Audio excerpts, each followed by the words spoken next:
Hey guys, welcome back. This is Anil Sharma, motivational speaker and corporate trainer. दोस्तों, किसी भी parent की आज के समय में सबसे बड़ी चिंता और सबसे बड़ी समस्या ये है कि बच्चों का मोबाइल से पीछा कैसे छुड़ाया जाए।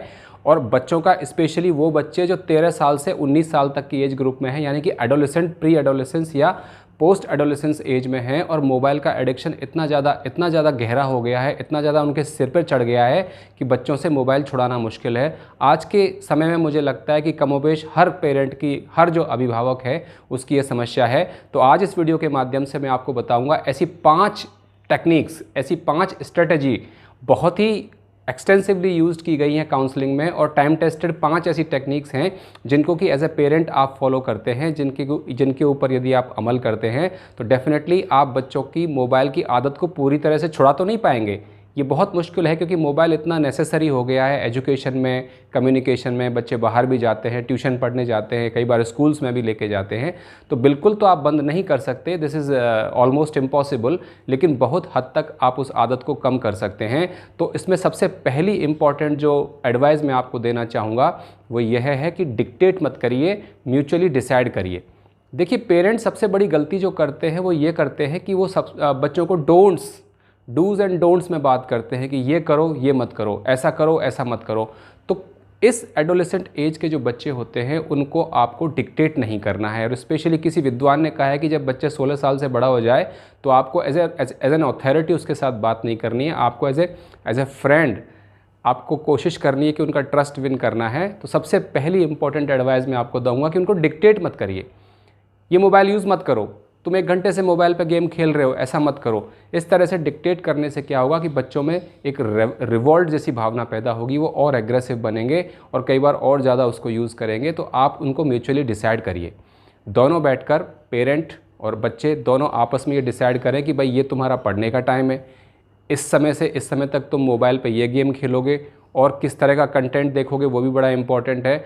तो म्यूचुअली आप डिसाइड करिए, बच्चों के हाथ में ही डिसीजन मेकिंग दे दीजिए। और जब बच्चा खुद अपने से डिसाइड करेगा कि मुझे 3 बजे से 4 बजे तक पढ़ना है, मोबाइल नहीं खेलना है, और मोबाइल केवल मुझे 24 घंटे में 1.5 घंटे में ही मोबाइल में गेम खेलना है या फ्री फायर देखना है या जो भी अपनी सीरीज़ देखनी है, वेब सीरीज़ देखनी है, लेट दैट चाइल्ड डिसाइड। और मैं तो आपको ये भी सलाह दूंगा कि आप एक टाइम टेबल, एक शेड्यूल ऐसा बना लीजिए जिसमें कि मोबाइल पे गेम खेलने का या मोबाइल देखने का भी उसमें टाइम टेबल हो कि दिन में आप इतने बजे से इतने बजे तक आप मोबाइल देखोगे और शाम को 1 घंटे इतने बजे से इतने बजे तक देखोगे। जब बच्चे खुद डिसाइड करेंगे, और अगर हो सके तो उनके रूम में भी वो एक टाइम टेबल चिपका दीजिए कि आपका स्टडी का टाइम ये है और आपके मोबाइल पे गेम खेलने का टाइम ये है। और जब आपको लगता है कि उस रूल का, उस शेड्यूल का ब्रीच हो रहा है, उसका पालन बच्चा नहीं कर रहा है, तो आपको कुछ नहीं करना है, केवल उसको रिमाइंड करा देना है कि ये शेड्यूल तुमने ही बनाया हुआ है, हमने म्यूचुअली डिसाइड करके शेड्यूल बनाया था और अब तुम ही इसको फॉलो नहीं कर रहे हो। क्योंकि कोई भी नहीं चाहता कि जो खुद ने डिसीजन लिया है, क्योंकि इस स्थिति में आपने डिसीजन मेकिंग पावर बच्चे के हाथ में दे दी है, बच्चे ने खुद ने डिसाइड किया है, तो अपना डिसीजन कोई भी गलत प्रूव नहीं करना चाहेगा। तो पहला काम तो ये करिए कि डिक्टेट करने के बजाय, डूज एंड डोंट्स में बात करने के बजाय बच्चों के हाथ में ही डिसीजन मेकिंग दे दीजिए। Let the children decide how many hours in a day they want to play, और उस पर टैब रखिए, एक्सेसिव वो नहीं होना चाहिए। एज ए पेरेंट जो आपको लगता है कि इतना समय सही है मोबाइल पर गुजारने के लिए, इतना समय सही है स्क्रीन टाइम के लिए, तो उस पर आप डिसाइड। दूसरी सलाह जो मैं आपको देना चाहूँगा वो ये है कि एज ए पेरेंट और एज एन अभिभावक आप खुद एग्जाम्पल सेट करिए बच्चों के सामने। अक्सर ऐसा होता है कि पेरेंट्स बच्चों को तो सलाह देते रहते हैं, बच्चों को तो प्रवचन देते रहते हैं कि आप मोबाइल मत देखिए, मोबाइल पे इतने 1 घंटे से गेम क्यों खेल रहे हो या यूट्यूब क्यों देख रहे हो, लेकिन खुद भी वो काम करते रहते हैं, बच्चों के सामने खुद भी मोबाइल में चिपके रहते हैं। कई ऐसे पेरेंट्स को मैं जानता हूँ और कई ऐसे पेरेंट्स को मैंने देखा भी है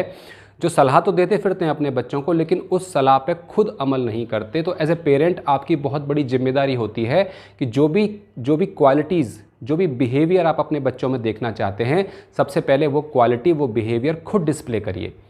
तो दूसरा जो एडवाइस मैं आपको देना चाहूँगा वो ये है कि आप एग्जाम्पल सेट करिए, आप खुद भी डिसिप्लिन दिखाइए कि पापा भी केवल दिन में 2 घंटे मोबाइल ही देखते हैं या जो बहुत आवश्यक होता है तभी काम करते हैं, और अननेसेसरली बेडरूम में बैठ के सोफे पर लेटकर मोबाइल पर चिपके हुए नहीं रहते या मोबाइल पे व्हाट्सएप पे नहीं लगे रहते। जब बच्चा ये देखेगा कि मेरे घर में खुद डिसिप्लिन है, जब मेरे पेरेंट्स भी इस तरह की डिसिप्लिन फॉलो कर रहे हैं, तो डेफिनेटली उसको भी मोटिवेशन आएगा, उसको भी इंस्पिरेशन आएगा कि वो भी उस चीज़ को फॉलो करे। क्योंकि बच्चे हमेशा कॉपी करके सीखते हैं, बच्चे इमिटेशन से सीखते हैं। जो घर का माहौल होता है, पेरेंट्स का बिहेवियर होता है, पेरेंट्स पेरेंट्स का जो करैक्टरिस्टिक होते हैं उनको बहुत हद तक वो अमल में लाते हैं, उनको बहुत हद तक वो अपना लेते हैं। इसलिए दूसरी सलाह मैं आपको दूंगा कि यू सेट एग्जाम्पल योरसेल्फ। आप बच्चों के सामने खुद डिसिप्लिन का एग्जाम्पल सेट करिए। आप बच्चों के सामने ये दर्शाइए कि देखिए मैं भी मोबाइल पे इतना टाइम वेस्ट नहीं करता हूँ, इतना टाइम मैं व्यतीत नहीं करता हूँ, तो आपको भी ये चाहिए कि आप अपनी स्टडी में टाइम ज़्यादा लगाओ और मोबाइल पर आप कम समय व्यतीत करो। तो जब आप एग्जाम्पल सेट करेंगे, एक पॉजिटिव रोल मॉडल अपने बच्चे के लिए बनेंगे, तो डेफिनेटली बच्चे को भी इंस्पिरेशन मिलेगा कि वो उस चीज़ को आने वाले टाइम में फॉलो करे। इनिशियली इसमें कुछ दिक्कतें हो सकती हैं, लेकिन यदि आप कंटिन्यू करते हैं, यदि आप धैर्य के साथ इस चीज़ पर लगे रहते हैं, इस पर अमल करते हैं, तो मैं गारंटी के साथ कह सकता हूं कि डेफिनेटली बच्चे भी उस चीज़ को आने वाले समय में अमल करेंगे। अगली इंपॉर्टेंट सलाह मैं आपको देना चाहूँगा कि बच्चों की गतिविधियों पर, जो ऑनलाइन गतिविधियां हैं, उन पर थोड़ा ध्यान रखिए। ऐसा नहीं कि आपने बच्चे को मोबाइल दे दिया और आप बिल्कुल भूल गए, आप अपने काम में मस्त हो गए, खुद अपने कामों में व्यस्त हो गए। बच्चा क्या देख रहा है, किस तरह का कंटेंट वो देख रहा है, क्योंकि आजकल इंटरनेट पे हर प्रकार का कंटेंट अवेलेबल है और कोई इस तरह की गारंटी नहीं है कि इंटरनेट डिसाइड नहीं कर सकता कि ये बच्चा है या एडोलेसेंस है या अडल्ट है या कौन है। तो बड़ा मुश्किल हो जाता है और हर प्रकार का डिवास्टेटिंग, डिट्रीमेंटल जो बच्चों की पर्सनैलिटी के लिए और बच्चों की मानसिक स्थिति के लिए और मानसिक स्वास्थ्य के लिए जो खतरनाक कंटेंट हो सकता है, इस प्रकार का कंटेंट भी इंटरनेट पर बहुत ज़्यादा अवेलेबल है। तो एज ए पेरेंट मैं आपको कहना चाहूँगा कि एज ए पेरेंट आप बच्चों की ऑनलाइन गतिविधियों पर थोड़ा ध्यान रखिए। Keep an eye on what children are watching online. किस तरह का कंटेंट वो देख रहे हैं, किस तरह की सीरीज़ देख रहे हैं, किस तरह का चैट्स में वो कर रहे हैं, किस तरह के चैट ग्रुप्स में वो इन्वॉल्व हैं। तो उस पर थोड़ा आप ध्यान रखेंगे तो आने वाले समय में आप बहुत सारी परेशानियों से बचे हुए रहेंगे। आपको याद होगा ब्लू व्हेल करके एक गेम आया था, अब तो वो बैन हो गया इंडिया में, और ब्लू व्हेल गेम की वजह से बहुत सारे बच्चों ने सुसाइड कर लिया। इतना मेंटली हरेसिंग करने वाला वो गेम था कि वो बच्चों, इवन बड़े लोग भी उसमें फंस गए थे। तो ये इसकी वजह से हुआ कि पेरेंट्स का ध्यान ही नहीं है कि बच्चे क्या देख रहे हैं। मोबाइल देख के बच्चा अपने कमरे में या अपने एक कोने में जाकर व्यस्त हो गया, क्या देख रहा है, क्या समझ रहा है, क्या उसके ऊपर असर पड़ रहा है, पेरेंट को कोई मतलब नहीं है, पेरेंट कोई ध्यान भी नहीं दे रहा। तो सबसे important advice as a parent मैं आपको देना चाहूँगा और एज ए पेरेंट आपको अपने बच्चों के साथ करनी है कि ऑनलाइन कंटेंट बच्चे क्या देख रहे हैं उस पर थोड़ा ध्यान रखिए। ऐसा नहीं होना चाहिए कि बच्चे ने अपने मोबाइल में पासवर्ड लगा रखा है और आपको पता ही नहीं कि वो पासवर्ड क्या है। थोड़ा सा एक्सेस आप भी रखिए, और ये तभी संभव होगा जब आप बच्चे का ट्रस्ट विन ओवर करेंगे, जब एज ए फ्रेंड आप उसके साथ इंटरेक्शन करेंगे, एज ए अथॉरिटेटिव पेरेंट की तरह इंटरेक्शन करने के बजाय एज ए फ्रेंड जब आप इंटरेक्शन करेंगे तो डेफिनेटली बच्चे का भी ट्रस्ट बिल्डिंग आपके साथ होगा और वो सारी चीज़ें आपके साथ भी शेयर करने के लिए एकदम से तो नहीं होगा, लेकिन धीरे धीरे जब ट्रस्ट बिल्डिंग होगा और ट्रस्ट डेफिसिट पेरेंट और बच्चे के बीच में कम होगा तो वो सारी चीज़ें शेयर करने के लिए आपके साथ भी तैयार हो जाएगा। और ऑनलाइन कंटेंट पर ध्यान रखना, बच्चे किस प्रकार का ऑनलाइन कंटेंट देख रहे हैं, ये बहुत इंपॉर्टेंट है। बहुत और इम्पॉर्टेंट चीज़ जो आपको ध्यान में रखनी है एज ए पेरेंट, एक अभिभावक के तौर पर, वो ये है कि बच्चों के साथ मित्रवत व्यवहार करिए। स्पेशली उन बच्चों के साथ मित्रवत व्यवहार कीजिए जो कि 14 से 19 या 20 साल के एज ग्रुप में हैं।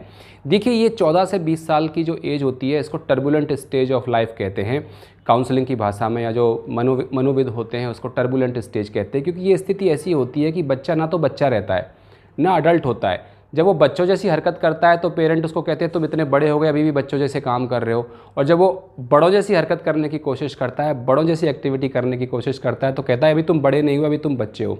तो बड़ा कन्फ्यूज़न की स्थिति होती है। हार्मोनल डेवलपमेंट्स हो रहे होते हैं, बच्चों में ग्रोथ हो रही होती है, डिफरेंट हार्मोन सीक्रेशन होता है बॉडी में, पर्सनैलिटी डेवलपमेंट भी होता रहता है। तो ये स्थिति एक ऊहापोह की स्थिति बच्चों के लिए होती है। तो इस स्थिति में पेरेंट्स की ये बहुत बड़ी जिम्मेदारी बनती है कि बच्चों को प्यार के साथ हैंडल करें, एज एन एडवाइज़र और एज ए फ्रेंड की तरह उनसे ट्रीट करें और उनका ट्रस्ट विन करने की कोशिश करें। लेकिन अक्सर होता इसका बिल्कुल उल्टा है। पेरेंट्स एक डिक्टेटर की तरह, पेरेंट्स एक बादशाह की तरह, पेरेंट्स एक बहुत बड़े अथॉरिटेरियन पर्सन की तरह बिहेव करते हैं एंड डूज़ एंड डोंट्स में बात करते हैं। ये तुम्हें करना है, ये तुम्हें नहीं करना है, ये तुम क्यों कर रहे हो, इतने बजे इतने समय से क्यों खेल रहे हो, वहाँ क्यों गए, ये क्यों खाया, ये क्यों पहना, इस तरह से क्यों चल रहे हो, इस तरह से क्यों बैठ रहे हो। तो इस प्रकार के बिहेवियर से बच्चों में एक इरिटेशन पैदा होता है और धीरे धीरे ये इरिटेशन एक रिवॉल्ट जैसी भावना में बदल जाता है। और at one point of time ऐसा आता है कि वो बात सुनना ही बंद कर देते हैं। पेरेंट्स चिल्लाते रहते हैं। अक्सर माताओं को मैं देखता हूँ कि माताएं चिल्लाती रहती हैं हैं और बच्चा एक कान से सुनता है और दूसरे कान से निकाल देता है, फिर बड़ी आर्ग्यूमेंट की स्थिति आती है, कई बार बड़ा झगड़े की स्थिति भी हो जाती है। तो ये इसी वजह से होता है कि आप एक ऑथोरिटेटिव बिहेवियर बच्चों के सामने दिखा रहे हो। तो मैं आपको अगली सलाह ये देना चाहूँगा, यदि आप बच्चों का स्क्रीन टाइम कम करना चाहते हैं, यदि आप चाहते हैं कि वो आपकी बात सुने और मोबाइल पर कम समय व्यतीत करें, तो as an adviser, as a friend आप उनको सलाह दीजिए। कभी कभी खुद भी देखिए उनके साथ बैठकर, कभी थोड़ा खुद भी इंजॉय कर लीजिए। जो वेब सीरीज़ वो देख रहे हैं या कोई मूवी वो देख रहे हैं या यूट्यूब पे कोई वीडियो देख रहे हैं, तो 5 मिनट के लिए आप भी बैठकर थोड़ा उनके साथ हंस लीजिए। तो एक रैपो बिल्डिंग होगा, एक ट्रस्ट डेवलप होगा आपके और बच्चे के बीच में, और आने वाले समय में फिर वो आपकी बात भी सुनेगा। लेकिन सुनेगा तभी जब एज ए गुड एडवाइज़र, जब आप उसका परसेप्शन समझने की कोशिश करोगे कि वो बच्चा अपने आप को उसकी स्थिति पर, अपने आप को उसकी जगह पर रख कर देखिए और तब आप उससे बात करिए। इसको हम कहते हैं एम्पैथी। तो जब आप अपने आप को, कि जब आप उस एज में थे तो क्या आपका बिहेवियर इतना ही समझदार, इतना ही समझदारी भरा था, आप इतने ही इंटेलिजेंट थे, इतने ही बुद्धिमत्ता से भरे हुए थे जब आप 15 साल के थे?